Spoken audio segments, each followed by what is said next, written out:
우리는 고난주일 특별히 예수님의 십자가를 함께 묵상하기를 원하는데요. 하나님 아버지께서는 예수님의 십자가를 통해서 우리에게 두 가지 귀한 교훈을 가르치고 계십니다. 하나는 하나님이 죄를 얼마나 미워하시는지를 십자가를 통해 보여주시고요. 또 다른 하나는 그럼에도 불구하고 죄인인 우리들을 자신의 생명과 바꾸시면서까지 사랑하시는 놀라운 사랑을 우리에게 말씀하고 있습니다.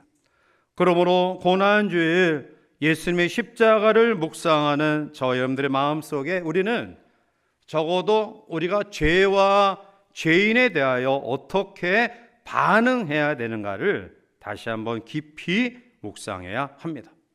하나님이 세상의 죄를 향해서는 사망을 선포하셨습니다. 그러나 이 세상의 죄인을 위해서는 사랑을 통한 생명을 선포하셨습니다. 그러므로 오늘 우리는 예수님의 십자가를 통해서 우리의 죄를 위하여 피 흘리시기까지 희생하신 하나님의 마음을 읽어야 됩니다. 특별히 우리는 죄의 십자가를 통해 우리를 향한 하나님의 놀라운 사랑을 다시 한번 깨닫게 됩니다. 예수님의 삶은 사실 이 땅에 태어나신 순간부터 고난의 연속이었습니다. 하나님이신 그분이 영광의 자리를 버리시고 육신의 몸을 입고 이 땅에 오셨고요. 말구에 태어나셨으며 가난한 목수의 가정에서 성장하셨고요. 그리고 공적인 사역을 시작하면서 주님은 소외당하고 외롭고 아프고 힘든 사람들과 함께 하셨으며 결국 아무도 주님을 가까이 하지 아니하는 배신과 배반 가운데에 사람들의 희롱과 조롱을 받으며 마지막 십자가에서 운명하셨습니다. 이제 오늘 우리는 고난주일을 통해 주님의 십자가의 의미를 같이 한번 살펴보며 또 함께 은혜를 나누고자 하는데요. 유대에 파송되었던 총독 빌라도는 예수님이 죄가 없으신 분이라는 사실과 더욱이 십자가형에 처형될 만한 엄청난 죄를 짓지 아니하신 분이라는 사실을 알았습니다. 그럼에도 불구하고 그는 유대인들의 반란과 밀란이 두렵고요. 이로 말미암아 중앙 로마 정부에 진출해서 좀 더 높이 오래 올라가려는 자기의 야욕의 걸림돌이 될까봐 죄 없으신 주님을 십자가에 못 박도록 내어주었음을 우리는 말씀 속에 보게 됩니다. 예수님은 빌라도의 신문 속에 사형 언도를 받고요. 그리고 본인이 져야 될 십자가를 지고 갈보리 골고다 언덕까지 걸어가셨습니다. 빌라도의 법정에서 십자가에 달리신 그 장소까지의 길을 십자가의 길이다라고 명명하고요. 지금도 성지순례를 가시는 분들은 예수님이 지고 가신 그 길을 같은 그런 마음을 가지고 그 순례하는데요. 이 길을 우리가 비아 돌로로사, 즉 고난의 길이라고 이야기하죠. 오늘 17절 말씀 가운데 보면 주님이 사형당하신 그 장소를 골고다라고 이야기하죠. 히브리 말로 골고다, 라틴어로는 갈보리, 그리고 우리의 말로는 해골의 곳으로 번역되어지죠.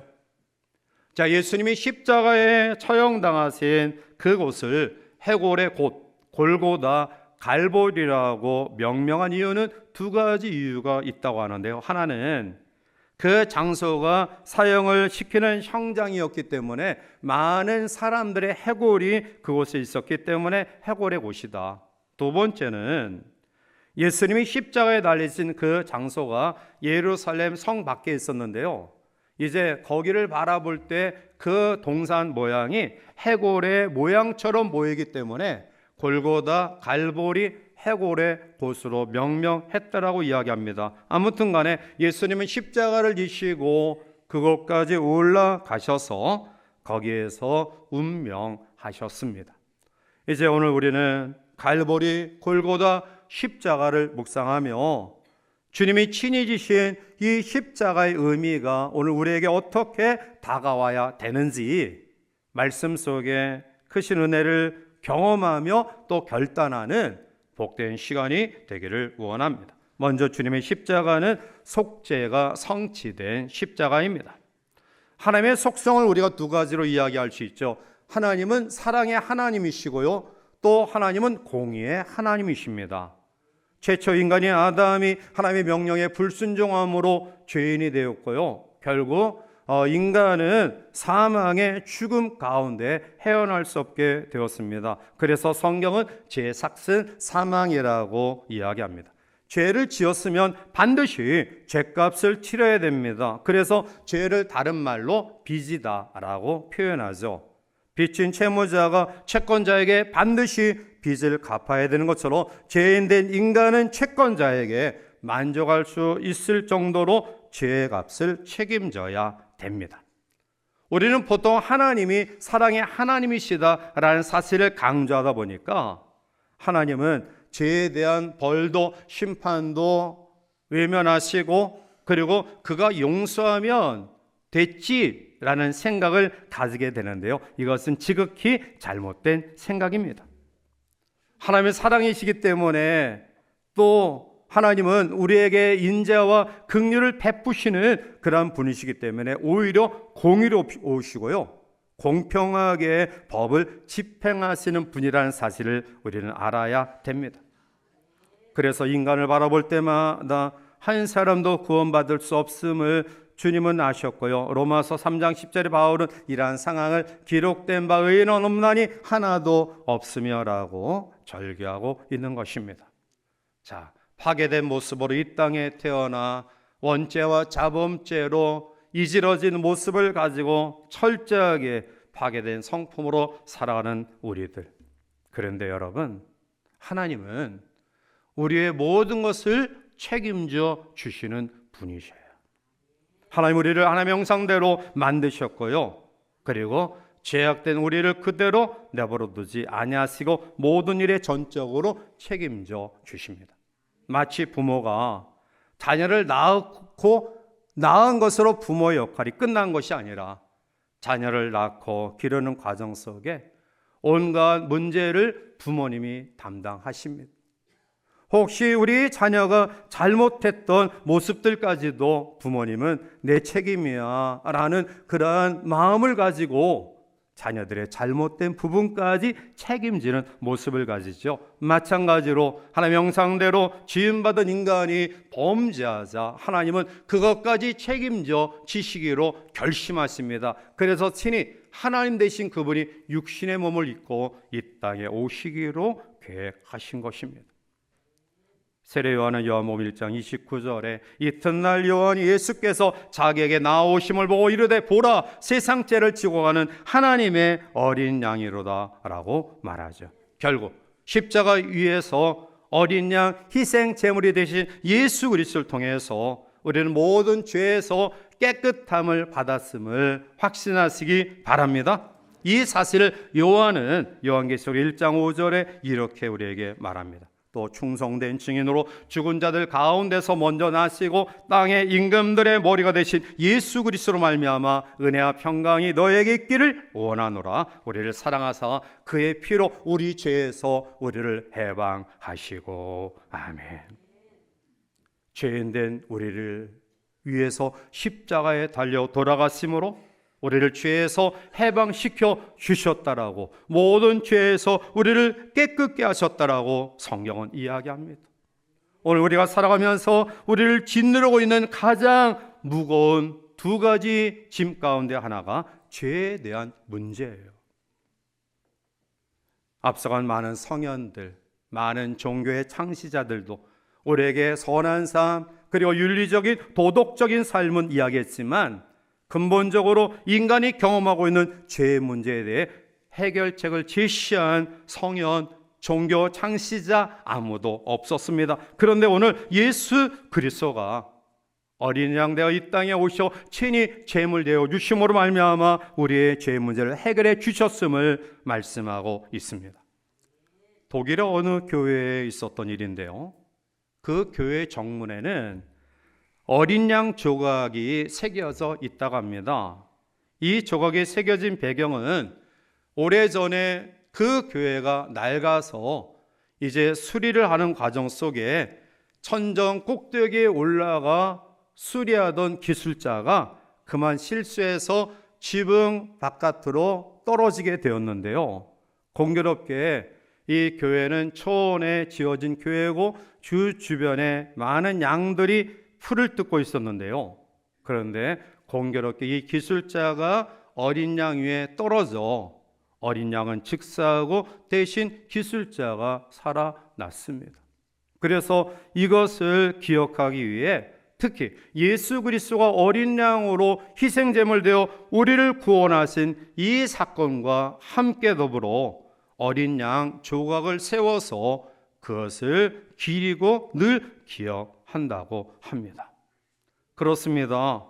예수 그리스도의 십자가는 우리가 가장 고민하고 염려하는 인간의 죄의 문제를 해결하신 속죄 십자가임을 믿으시기 바랍니다.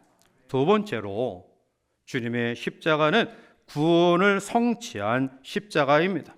예수님이 고난당하심으로 죄의 값이 해결되어졌고요.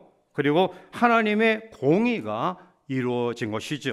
고린도서 5장 21절에 하나님이 죄를 알지도 못하신 이를 우리를 대신하여 죄로 삼으신 것은 우리로 하여금 그 안에서 하나님의 의가 되게 하려 하심이라 말씀합니다. 즉 예수 그리스도의 죽음을 통해 하나님의 공의, 하나님의 의가 이 땅에 이루어졌다라는 사실입니다. 이 십자가 공로를 통해 의가 회복되어지면 하나님의 자녀된, 하나님의 백성된, 그리고 더 나아가 하나님과 바른 관계를 맺는 은혜를 경험하게 됩니다.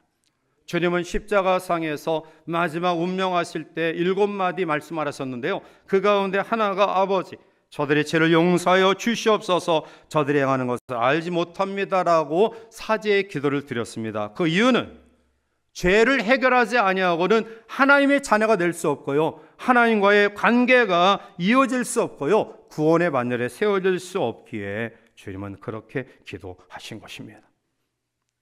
오늘 요한은 짧게 예수님이 십자가에 달린 상황을 묘사하고 있는데요. 그런데 누가는 좀 더 정확하게 세밀하게 예수님이 십자가에 달리셨을 때 상황을 설명합니다. 그것은 예수님이 중앙에 달리셨고요. 좌우에 흉악한 죄를 저지른 강도가 같이 매달렸습니다. 한편의 강도가 이야기하죠. 누가복음 23장 39절에 달린 행악자 중 하나는 비방하여 이르되 내가 그리스도가 아니냐 너와 우리를 구원하라 하되라고 희롱합니다. 내가 메시아라고 한다면, 그렇게 많은 기적과 이적을 행하고 자칭 메시아라 한다면 기적을 베풀어서 너 자신도 구하고 우리도 구하라 조롱하고 희롱해요. 그런데 다른 한편에 있는 강도는 이야기합니다. 누가복음 23장 40절 이후에 하나는 그 사람을 꾸짖어 이르되 네가 동일한 정죄를 받고서도 하나님을 두려워하지 아니하느냐? 우리는 우리가 행한 일에 상당한 보응을 받는 것이니 이에 당연하거니와 이 사람이 행한 것은 옳지 않은 것이 없느니라고 이르되 예수여 당신의 나라 임하실 때에 나를 기억하소서 하니라고 죽어가는 그 순간에 자기의 일생의 잘못을 뉘우치고 후회하고 회개하며 예수님께 자기의 미래를 내어 맡기는 결단을 보입니다. 그때 주님은 누가복음 23장 43절에 예수께서 이르시되 내가 진실로 내게 이르노니 오늘 내가 나와 함께 낙원에 있으리라 하시니라. 아멘.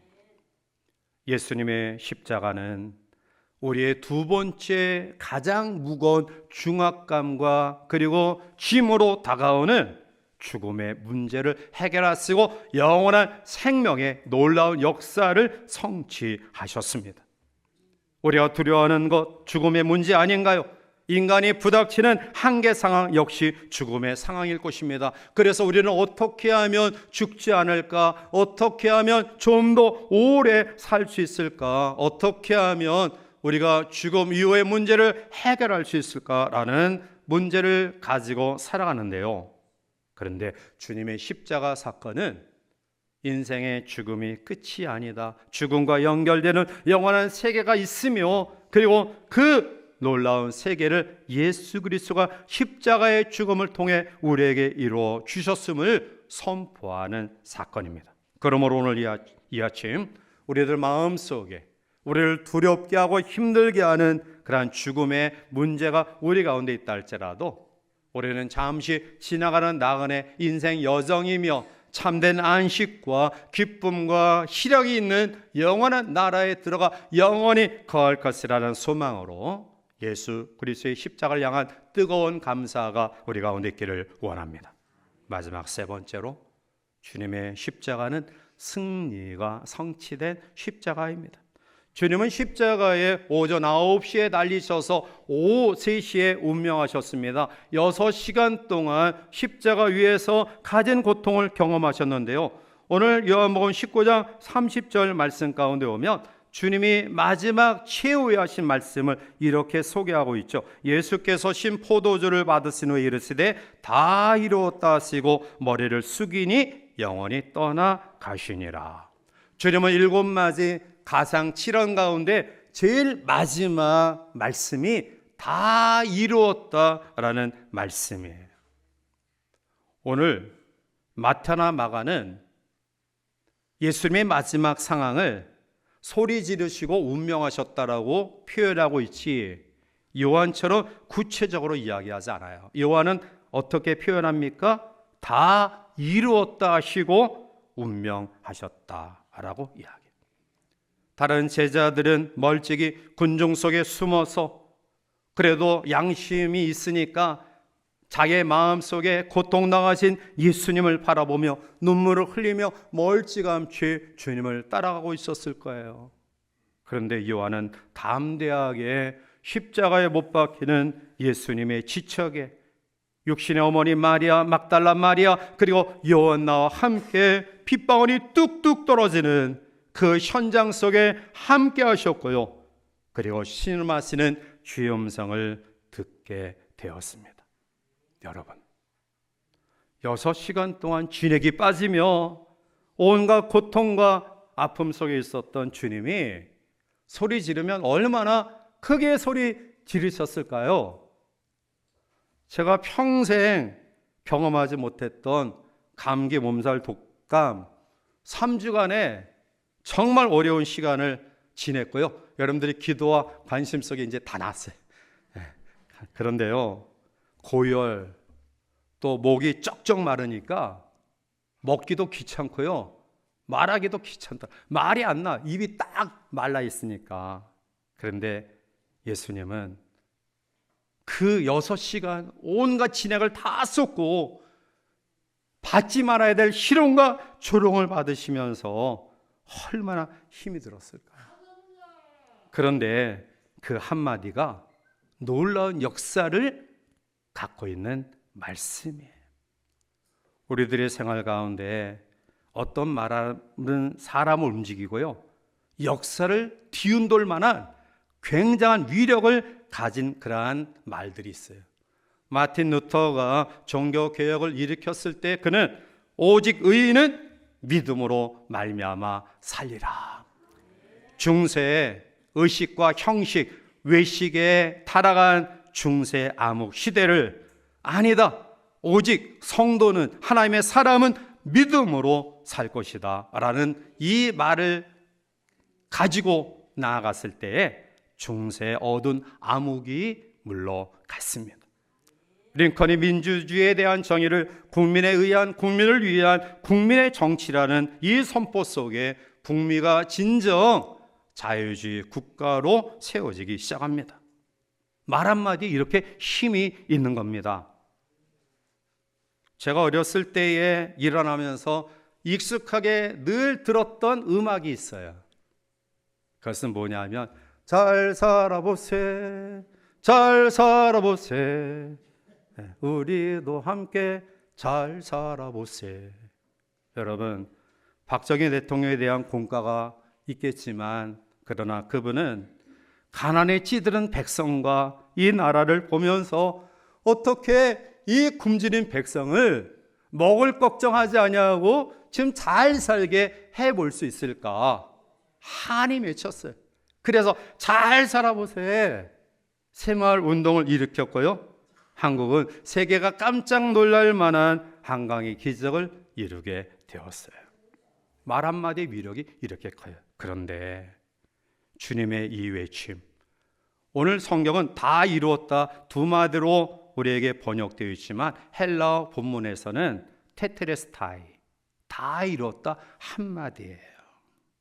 여러분, 주님의 다 이루었다라는 이 음성은 바로 오늘 죄와 죽음의 문제로 고민하고 있는 인간들에게, 그리고 끊임없이 현재의 모든 고통의 중압감을 가지고 좌절하며 절망하며 실망하는 인류 모든 백성들에게 아니다. 예수 그리스도의 죽음이 이 모든 상황에서 우리를 승리로, 평화로, 용서로, 사랑으로 바꿔 놓으셨음을 선포하는 말씀이에요. 그렇습니다. 십자가는 승리입니다. 여러분, 이 엄악한 세상 속에 내 혼자 힘으로 바둥바둥거리면서 우리의 삶을 이겨나가라고 했을 때에 결국 우리들이 마지막 체험하는 것은 나의 연약함과 한계만을 확인할 뿐입니다. 그런데 십자가를 통해 승리를 우리에게 말씀하신 예수님의 십자가를 바라볼 때 우리는 날마다 승리하는 복된 삶을 살아가게 될 줄 믿습니다. 이제 말씀을 맺습니다. 우리는 십자가를 바라볼 때마다 나를 향하신 하나님의 놀라운 사랑을 발견하게 됩니다. 그리고 우리는 그 사랑에 겨워 어떠한 삶을 살아가야 될 것인가를 결단하는 믿음이 우리 가운데 있어야 될 줄 믿습니다. 아시시의 성자 프란체스코는 예수님의 이 십자가의 사랑을 깨달은 어느 날 떠오르는 아침해를 바라보며 이렇게 하나님께 간구합니다. 오 하나님, 제가 죽기 전에 꼭 두 가지 은혜를 나에게 내려 주옵소서. 먼저는 저로 하여금 저의 육체와 영혼이 주님의 십자가의 고통에 동참하게 하시고, 두 번째는 우리 죄를 사랑하신 그 뜨거운 사랑을 제 마음속에 영원히 간직할 수 있게 주십시오. 그는 온갖 어려움과 고통을 감당하면서도 그리스도의 사랑을 아름답게 실천하며 그의 남은 생애를 보냈습니다. 사순절 마지막을 우리가 보내면서 특별히 이제 고난주일, 오늘 종료주일, 고난주일, 내일부터 고난주간이 시작되는데요. 오늘 이 아침 예수님의 십자가의 의미를 다시 한번 깊이 기억하면서 우리의 죄의 문제를 해결하신 속죄의 십자가, 우리의 죽음의 문제를 해결하신 구원의 십자가, 우리의 현재의 삶 속에 끊임없이 마귀와 사탄에 억눌려 살아가는 우리들에게 놀라운 승리를 허락하신 예수님의 승리의 십자가를 경험한 우리 모두가 이 한 주간, 아니 우리의 남은 생에 어떻게 살아가야 마땅할까요? 우리는 내일부터 또 다른 그런 측면에서 거룩한 멈춤, 잠시 우리의 바쁜 삶을 내려놓고 묵상하고 인내하고 또 소망하면서 어떻게 주님의 고난을 우리의 삶 속에 아름답게 이루어갈 것인가를 이제 이 책자를 통해 매일 같이 묵상하기를 원합니다. 적어도 우리가 너무 흔하게 익숙하게 보았던 예수님의 고난과 십자가에 대한 의미를 다시 한번 새롭게 결단하고 체험하는 은혜의 한 주간이 되기를 바랍니다. 그래서 부활의 영광과 기쁨이 더 큰 감격과 은혜와 영광과 기쁨으로 우리 가운데 다가옴을 경험하는 주의 백성들 되시기를 주님의 이름으로 간절히 축원해 드립니다.